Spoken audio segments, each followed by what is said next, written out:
नमस्कार मित्रांनो, मी तुमचा मित्र अतुल भातकडे, मोटिवेशनल स्पीकर आणि मेमरी ट्रेनर. मित्रांनो, आज मी आपल्या सर्वांसाठी वडिलांवर कविता रचली आहे. खरंच बाप म्हणजे बाप असतो.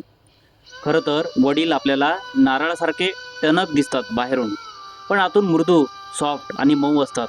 स्वतःच्या घामाने म्हणजे त्या घामाच्या थेंबाने अमृतमय जीवन करत असतात आपलं आणि ते मधुर अमृताचे घोट आपल्याला पाजत असतात. असं हे कष्टमय जीवन वडिलांचं. तर आपल्या सर्वांसाठी ही कविता समर्पित सर्व वडिलांना. कवितेचं नाव आहे बाप म्हणजे बाप असतो, डोक्याला ताप नसतो. बाप म्हणजे खरंच बाप असतो हो, डोक्याला ताप नसतो. तो तर खरं कुटुंबाचे समतोल राखणारा माप असतो हो, समतोल राखणारा माप असतो. वर्षानुवर्ष संघर्ष करणारा तो खरा रॉक असतो. वर्षानुवर्ष संघर्ष करणारा तो खरा रॉक असतो.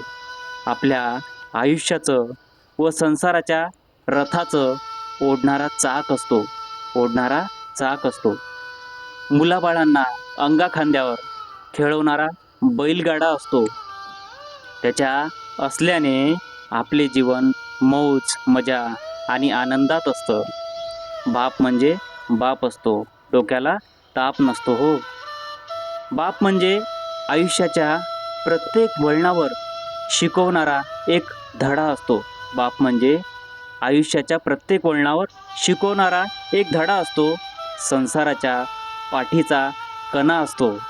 संसाराच्या पाठीचा कणा असतो. बाप म्हणजे बाप असतो हो, डोक्याला ताप नसतो. बाप आपले आभाळ एवढे विश्व व कौतुकाची थाप असतो.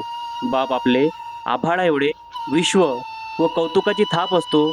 बाप म्हणजे बाप असतो, डोक्याला ताप नसतो.